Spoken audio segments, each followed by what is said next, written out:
Hero হতে গিয়ে বনে গেলেন ভিলেন। জাতীয় বিশ্ববিদ্যালয়ের ভিসি অধ্যাপক ডক্টর এএসএম আমানুল্লাহকে ঘিরে শিক্ষার্থীদের অভিযোগের শেষ নেই। জাতীয় বিশ্ববিদ্যালয়ের ভিসি হিসেবে সারা দেশে উচ্চশিক্ষায় অধ্যয়নরত প্রায় ৩৪ লাখ শিক্ষার্থীর দায়িত্ব রয়েছে ডক্টর এএসএম আমানুল্লাহর কাঁধে। তবে সেই শিক্ষার্থীরা যখন তার পদত্যাগের দাবি তোলে তখন স্বাভাবিকভাবেই তার কর্মকাণ্ড নিয়ে প্রশ্ন ওঠে।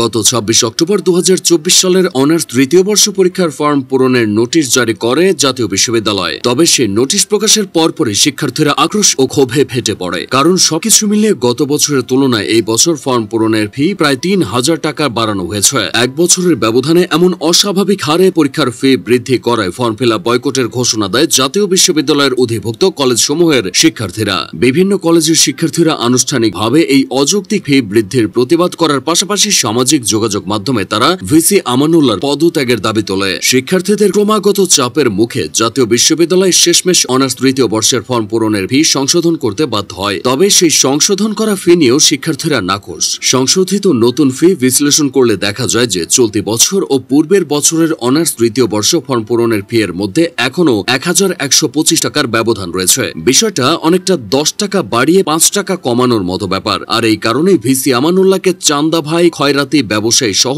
আরো নানা উপাধিতে তিরস্কার করছেন স্নাতক পড়ুয়া শিক্ষার্থীরা। তবে জাতীয় বিশ্ববিদ্যালয়ের ভিসিকে ঘিরে আপত্তি এবারই প্রথম নয়। চলতি বছরের অনার্স দ্বিতীয় বর্ষ পরীক্ষার ফর্ম পূরণের ফি বৃদ্ধি নিয়েও তাকে ঘিরে সমালোচনার ঝড় বয়েছিল। সেবারও ফর্ম পূরণের ফি বৃদ্ধির প্রতিবাদে নিজ নিজ কলেজের অধ্যক্ষের মাধ্যমে জাতীয় বিশ্ববিদ্যালয়ের উপাচার্য এএসএম আমানুল্লাহর নিকট স্মারকলিপি প্রদান করেছিল শিক্ষার্থীরা। সেই সাথে ভিসি হওয়ার পর জাতীয় বিশ্ববিদ্যালয়ের শিক্ষার্থীদের ক্লাসে উপস্থিতি ন্যূনতম ৬০% বাধ্যতামূলক করেন ভিসি আমানুল্লাহ। কেউ ক্লাসে ৬০% উপস্থিত না থাকলে তাকে পরীক্ষায় অংশগ্রহণ করার সুযোগ দেওয়া হবে না বলে সাফ জানিয়ে দেন তিনি। আপাত দৃষ্টিতে তার এই সিদ্ধান্তটি সুদূর প্রসারী মনে হলেও বাস্তবতা বলছে ভিন্ন কথা। কারণ জাতীয় বিশ্ববিদ্যালয়ে অধ্যয়নরত অধিকাংশ শিক্ষার্থী নিম্নবিত্ত কিংবা নিম্ন মধ্যবিত্ত ঘরের সন্তান। তাদের মধ্যে অনেকেই পড়ালেখার পাশাপাশি বিভিন্ন চাকরি বা পেশার সাথে যুক্ত রয়েছেন। তাই ক্লাসে ৬০% উপস্থিতি নিশ্চিত করতে হলে তাদের চাকরি বাকরি ছেড়ে দিতে হবে। এক্ষেত্রে জাতীয় বিশ্ববিদ্যালয় যদি তাদের জন্য কোনো আর্থিক প্রণোদনার ব্যবস্থা না করে সেক্ষেত্রে তাদের পড়ালেখার ভার বহন করাই মুশকিল হয়ে যাবে।